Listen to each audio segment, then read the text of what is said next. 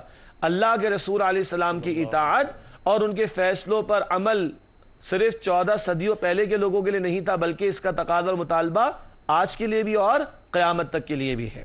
اس کے بعد ناظرین کرام اگلا نقطہ اسی تسلسل میں لکھا ہے، رسول صلی اللہ علیہ وسلم کے بعد آپ کی سنت و تعلیمات کی طرف رجوع کیا جائے، جو کہ در حقیقت آپ صلی اللہ علیہ وسلم کی طرف ہی رجوع ہے۔ آج کوئی مسئلہ پیش آ جائے تو قرآن سے تلاش کیا جائے اور اللہ کے رسول علیہ السلام کی سنت سے تلاش کیا جائے، جیسے کہ علماء دین اسی کے مطابق رہنمائی کرتے ہیں۔ تو اللہ کے رسول علیہ السلام کی طرف رجوع کرنے کا مطلب کیا ہے؟ آپ کی سنت اور آپ کی تعلیمات کی طرف رجوع کیا جائے اور وہاں سے جو رہنمائی ملے اس پر عمل درآمد کیا جائے۔ ناظرین کرام اس آیت میں 3 پہلوؤں کے اعتبار سے بات ہے، آئیے ان کو سمجھتے ہیں۔ لکھا آگے تشریح میں، رسول اللہ صلی اللہ علیہ وسلم کے ہر فیصلے کو قبول کرنا 3 اعتبارات سے ہوگا، 3 اعتبارات سے، اور بہت توجہ کیجیے گا۔ ایک طرف وہ ٹولہ ہے ہمارے معاشرے کے وہ لوگ منکرین سنت اور کچھ سیکولر مائنڈڈ اور کچھ غیروں کے ساتھ روابط رکھنے والے مرعوب زدہ لوگ جو کہتے ہیں قرآن کافی ہے، معاذ اللہ۔ آئیے قرآن سے پوچھیں قرآن کیا کہتا ہے۔ رسول اللہ علیہ السلام کے ہر فیصلے کو قبول کرنا 3 اعتبارات سے ہوگا۔ نمبر 1، اس بات پر اعتماد ہو کہ رسول اللہ صلی اللہ علیہ وسلم کا فیصلہ برحق ہے، جو فیصلہ انہوں نے فرمایا وہ حق ہے۔ دوسری بات، بندہ زبان سے بھی فیصلے کی صحت کا اقرار کرے، کہے کہ ہاں صدق رسول اللہ صلی اللہ علیہ وسلم، اللہ کے رسول نے جو فرمایا وہ سچ فرمایا۔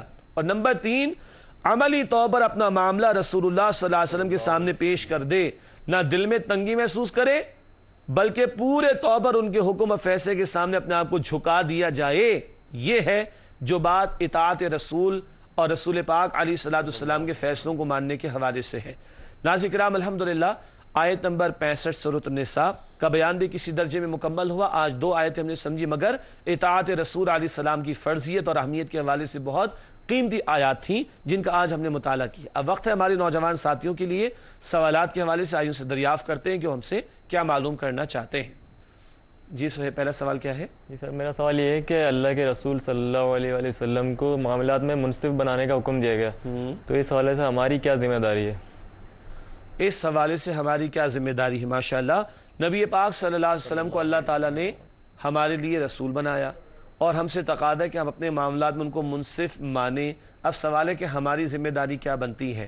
پہلی ذمہ داری تو یہ بنتی ہے کہ اپنے معاملات کے لیے ہم اللہ کے رسول علیہ السلام کی تعلیمات کا علم حاصل کریں۔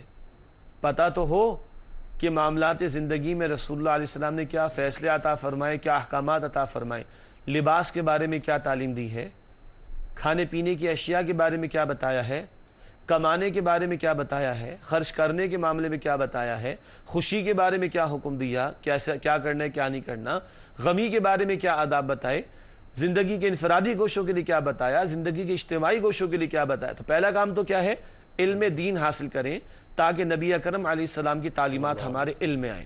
دوسرا کام، جو حکم ان کا سامنے آئے پورے طور پر دل سے مانیں، اور جب عمل کا موقع ہو تو پورے طور پر دلی آمادگی کے ساتھ اس پر عمل کیا جائے۔ یہ 2 بنیادی کام، پہلے علم کا حصول اللہ کے رسول علیہ السلام کی تعلیمات کے حوالے سے، اور دوسرا کام اس پر عمل درآمد۔ تیسرا کام، اللہ کے رسول علیہ السلام کی تعلیمات اور احکامات فرد کے لیے بھی اور معاشرے کے لیے بھی اور ریاست کے لیے بھی۔ تو اپنی ذات سے آگے بڑھ کر معاشرے میں اللہ کے رسول علیہ السلام کی تعلیمات کو پھیلانا اور ان کی تعلیمات پر مبنی نظام کے نفاذ کی جد و جہد کرنا، یہ بھی ہمارا فرض اور ذمہ داری بنتی ہے۔ ٹھیک ہے جی، اگلا سوال۔ میں یہ سوال کرنا چاہتا ہوں کہ اللہ اور اللہ کے رسول کی اطاعت کا باہمی ربط کیا ہے؟ اللہ تعالیٰ اور اللہ کے رسول علیہ السلام کی اطاعت کا باہمی ربط کیا ہے؟ ماشاءاللہ ناظرین کرام، اس سوال سے ایک نقطہ مجھے یاد آ گیا، تو بہتر ہے کہ وہ بھی ہمارے سامنے آ جائے۔ قرآن حکیم میں کم سے کم 11 مرتبہ اللہ تعالیٰ نے حکم دیا اطیعوا اللہ و اطیعوا الرسول، کم سے کم 11 مرتبہ۔ ایک حوالہ چاہیں تو نوٹ کر لیں، سورہ تغابن آیت نمبر 12 ہے، 28 پارہ سورہ تغابن آیت نمبر 12 میں ذکر آتا ہے اطیعوا اللہ و اطیعوا الرسول، کہ اللہ کی اطاعت کرو اور اللہ کے رسول صلی اللہ علیہ وسلم کی اطاعت کرو۔ سوال یہ تھا کہ باہمی تعلق کیا ہے؟ اطاعت اصلاً اللہ کی ہے, عملاً رسول اللہ کی ہے صلی اللہ علیہ وسلم. ناظرین کرام نوٹ کیجئے گا, اطاعت اصلاً کس کی ہے؟ اللہ کی, حق اس کا ہے. عملاً کس کی ہے؟ رسول اللہ کی صلی اللہ علیہ وسلم. طریقہ وہ بتائیں گے. تبھی تو ہم نے سمجھا تھا سورہ نساء آیت نمبر 80 کی روشنی میں, من یطع الرسول فقد اطاع اللہ, جس سے رسول علیہ السلام کی اطاعت کی اسی نے اللہ کی اطاعت کی. نماز کی مثال دی تھی نا, نماز کس کا حق ہے؟ یہ عبادت کس لیے انجام دیتے؟ اللہ کے لیے. طریقہ کس سے لیتے؟ رسول اللہ علیہ السلام سے. اب ایک بڑی ٹیکنیکل بات ہے ناظرین کرام, بہت ٹیکنیکل بات ہے. اطاعت پہلے رسول اللہ کی ہوتی ہے صلی اللہ علیہ وسلم, تب اللہ کی ہوگی. نماز اللہ کے رسول کے طریقے کے مطابق انجام دیں گے, تب اللہ کا جو حق ہے کہ اس کے لیے نماز ادا کی جائے وہ حق ادا ہوگا. بات واضح ہو رہی؟ الحمدللہ. جی عابد, آپ کا کیا سوال ہے؟ جی میرے ذہن میں یہ سوال آیا ہے کہ آیت نمبر 64 میں آج جو ذکر ہے کہ اپنے اوپر ظلم کرنے کا, تو اس سے کیا مراد ہے؟ سوال یہ آیا ماشاءاللہ کہ آیت نمبر 64 میں ذکر تھا انہوں نے اپنی جانوں پر ظلم کر لیا. اس ظلم سے کیا مراد ہے؟ پہلی بات, ظلم کا مطلب کیا ہوتا ہے؟ وضع الشیء غیر محلہ, کسی شے کو اس کے مقام سے ہٹا دینا. تو بندے کا کام کیا ہے؟ بندہ بنے, اور اللہ نے بندوں کو کہا کہ اللہ کی اطاعت کرو اور اللہ کے رسول صلی اللہ علیہ وسلم کی اطاعت کرو. جب بندہ اللہ کا حق ادا نہیں کرتا تب بھی کیا کرتا ہے؟ ظلم کرتا ہے. جب بندہ اللہ کے نبی علیہ السلام کی اطاعت نہیں کرتا تب بھی کیا کرے گا؟ ظلم کرے گا. اور اس منافق نے واقع آ چکا, اس منافق نے نبی اکرم صلی اللہ علیہ وسلم کے حکم کی خلاف ورزی کی, تو گویا اس نے بے انصافی کا معاملہ کیا. اسی طرح نوٹ کیجئے, اطاعت کی جائے رسول اکرم صلی اللہ علیہ وسلم کی, رسول اللہ کا حق ہے, اور اس منافق نے رسول اللہ کا حق پامال کیا, یہ بھی ظلم, یہ بھی بے انصافی اور حق تلفی کے ذیل میں آئے گا. یوں بہت سارے اعتبار سے جانوں پر ظلم کا تذکرہ میں نے آپ کے سامنے رکھا. عابد, بات واضح ہو گئی؟ جی الحمدللہ. جی ناظرین کرام, سوالات اور ان کے جوابات آپ کی خدمت میں پیش کیے گئے. پروگرام کے آخری لمحات میں مختصر سیگمنٹس کو شامل کرتے ہیں. سب سے پہلے قرآنی معلومات کا سیگمنٹ, سورتوں کے حوالے سے مختلف ناموں کو ہم سمجھ رہے ہیں. آج کا نقطہ اسکرین پر دیکھیے گا, لکھا ہے وساط مفصل, آخری پارے کی سورۃ الطارق سے سورۃ اللیل تک کی صورتوں کو کہا جاتا ہے. پچھلی مرتبہ میں طوال مفصل سمجھا تھا, ٹھیک ہے. مفصل یہ آخری جو صورتیں ہیں نا قرآن حکیم کی آخری منزل, ان کو کہا جاتا ہے. طوال تھوڑی طویل صورتیں, سورہ حجرات سے لے کر سورۃ البروج, کل یہ ذکر کیا تھا ہم نے پچھلے پروگرام میں. آج وساط مفصل, وساط وسط, درمیانی, یعنی درمیانی سائز کی صورتیں, تھوڑا سا مختصر. تو وساط مفصل آخری پارے کی سورۃ الطارق سے سورۃ اللیل تک کی صورتوں کو کہا جاتا ہے. اور عام طور پر نبی اکرم صلی اللہ علیہ وسلم عصر کی نماز میں اور عشاء کی نماز میں ان جیسی صورتوں کی تلاوت فرمایا کرتے تھے. ناظرین کرام, قرآنی معلومات کے بعد حاصل مطالعہ کا سیگمنٹ ہے. جن باتوں کو ہم نے سمجھا ہے ان کا آخر میں ایک جائزہ راؤنڈ اپ کے طور پر لیتے ہیں. 3 باتیں حاصل مطالعہ میں. پہلی بات, انبیاء اور رسولوں کی بعثت کا ایک اہم مقصد ان کی اطاعت ہے, تفصیل آ چکی ہے. دوسرا نقطہ ہم نے سمجھا, معاملات و نزاعات میں نبی کریم صلی اللہ علیہ وسلم کو منصف نہ ماننا ایمان کی نفی کی علامت ہے. ایمان ہی نہیں ہوگا اگر رسول اللہ علیہ السلام کو منصف یعنی فیصلہ دینے والا نہ مانا جائے. اور تیسری اور آخری بات ہے حاصل مطالعہ کے ذیل میں, اختلافات کے خاتمے کا واحد حل رسول اللہ صلی اللہ علیہ وسلم کی اتباع ہے. ساری امت کو جوڑنے والی شے وہ اتباع رسول ہوگی صلی اللہ تعالی علیہ وسلم. ناظرین کرام, حاصل مطالعہ کے بعد جائزے کا سیگمنٹ ہے. 3 سوالات آج بھی آپ کی خدمت میں رکھیں گے, ہم سب کے لیے اپنے اندر جھانکنے کا ایک موقع. پہلا سوال جائزے کے اعتبار سے, کیا ہم رسول کریم صلی اللہ علیہ وسلم کے احکامات کو سیکھنے اور عمل کرنے میں کوشاں ہیں؟ لیجیے, یہ آپ کا ہی سوال تھا نا, ہماری ذمہ داری کیا ہے, تو یہ جواب آ گیا اور پہلے بھی آ چکا ہے. کیا ہم رسول کریم صلی اللہ علیہ وسلم کے احکامات کو سیکھنے اور عمل کرنے میں کوشاں ہیں؟ دوسرا سوال, کیا ہمارے نزاعات کے فیصلے سنت رسول صلی اللہ علیہ وسلم کی تعلیمات کے مطابق ہوتے ہیں؟ پہلی بات تو ہے کہ ہمیں علم ہے بھی کہ نہیں, دوسری بات ہم معلوم کرنا چاہتے بھی ہیں کہ نہیں, تیسری بات جو ہمیں بتا بھی دیتے ہیں ہم ان کی بات مان کر کیا نبی اکرم صلی اللہ علیہ وسلم کی تعلیمات پر عمل کرتے ہیں؟ ذرا غور کیجئے. جھگڑوں کے ٹائم پر ہم اپنی عقل کو لڑاتے ہیں کہ وہ فیصلہ کرے گی, یا اللہ کے رسول علیہ السلام کی تعلیم کی طرف رجوع کرتے ہیں؟ تیسرا اور آخری سوال جائزے کے طور پر, کیا ہم ایسے احکامات پر جن پر عمل میں کچھ دشواری ہو ناگواری تو محسوس نہیں کرتے؟ وہ اردو میں کہتے ہیں نا میٹھا میٹھا ہپ ہپ اور کڑوا کڑوا تھو تھو. آسان لگا تو مان لیا, مشکل لگا تو چھوڑ دیا. کیوں ناظرین کرام؟ جمعے کی 2 رکعت آسان لگی تو ادا کر لی, اور 5 وقت کی مشکل لگی تو چھوڑ دی, ہے نا گڑبڑ؟ بسم اللہ الرحمن پڑھ کے کھانا کھانا آسان لگا, بسم اللہ تو پڑھ لی, کھانا حرام کا ہے, اللہ کے رسول نے منع فرمایا صلی اللہ علیہ وسلم, وہ چھوڑنے کو ہم تیار نہیں ہو رہے. صدقہ خیرات دیتے ہیں جی, ثواب ملے گا, بہت اچھی بات ہے, مگر سود خوری سے مال کما کے صدقہ خیرات کر رہے ہیں. انا للہ و انا الیہ راجعون, اور کرنا چاہیے. آخری 2 باتیں. گزشتہ سوال کا جواب. گزشتہ سوال ہم نے رکھا تھا دعائیہ کلمات پر مبنی, اے ہمارے رب ہمیں دنیا میں بھی بھلائی عطا فرما اور آخرت میں بھی بھلائی عطا فرما, اور ہمیں آگ کے عذاب سے محفوظ فرما. یہ بات کس آیت میں بیان کی گئی ہے؟ جی مجھے معلوم ہے, دعا تم سب کو یاد ہے, ربنا آتنا فی الدنیا حسنہ وفی الآخرۃ حسنہ وقنا عذاب النار. اور امید جواب آپ کو مل گیا ہوگا. سورۃ البقرہ آیت نمبر 201. سورۃ البقرہ کی ہنٹ دی گئی تھی 100 آیات کے بعد, تو 100 کے بعد ہی ہے, 100 کے بعد اور 100 گزار لیں گے تو 201 آ جائے گی. سورۃ البقرہ آیت نمبر 201 اس کا درست جواب ہے. آج کا سوال نوٹ کیجئے گا, اے ہمارے رب ہم دونوں کو اپنا فرما بردار بنا دے. اے ہمارے رب ہم دونوں کو اپنا فرما بردار بنا دے. یہ بات کس آیت میں بیان کی گئی ہے؟ 2 رسولوں کی دعا ہے, غور کیجئے گا, اور سورۃ البقرہ ہی میں تلاش کیجئے 100 کے بعد, مگر 100 کے بعد 100 کی جمپ نہ لگائیے گا, تلاش کیجئے گا سورۃ البقرہ آیت نمبر 100 کے بعد تلاش کیجئے گا, اس کا جواب آپ کو مل جائے گا, جو اگلے پروگرام میں آپ کی خدمت میں پیش کریں گے انشاءاللہ تعالی. ناظرین کرام, اسی کے ساتھ ہمارے پروگرام کا وقت مکمل ہوتا ہے. آپ تمام ساتھیوں کو بہت شکریہ, اللہ آپ کو جزائے خیر عطا فرمائے. ناظرین کرام, ہم سب کو اپنی دعا میں یاد رکھیے گا. اسی کے ساتھ اجازت, وآخر دعوانا ان الحمدللہ رب العالمین, والسلام علیکم ورحمۃ اللہ وبرکاتہ. اللہ کا کلام پڑھا